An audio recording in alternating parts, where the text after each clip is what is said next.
Hey, what's going on, guys? I tried to do an unboxing for you of this, but unfortunately my camera wasn't on, so it's kind of disappointing because I really thought it was cool the way that this came compressed up so small and tight that it fit into this little package here. So it was really cool to watch it decompress. But anyway, so really how I took it out of the package, you want to make sure you be careful. So you can see I just cut a slit in there. It comes kind of compressed and rolled over.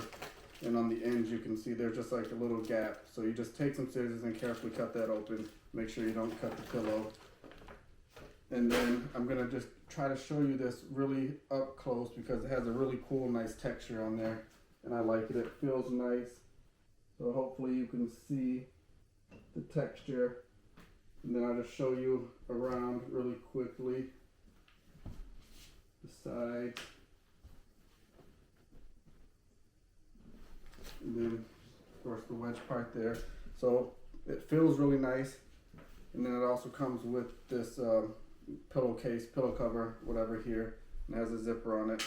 So again, it's only been out of that package I showed you for about an hour, maybe 2 hours. It feels like it's fully decompressed now, maybe a little bit more to go. But anyway, so like I said, I just wanted to show it to you here, let you see how it looked.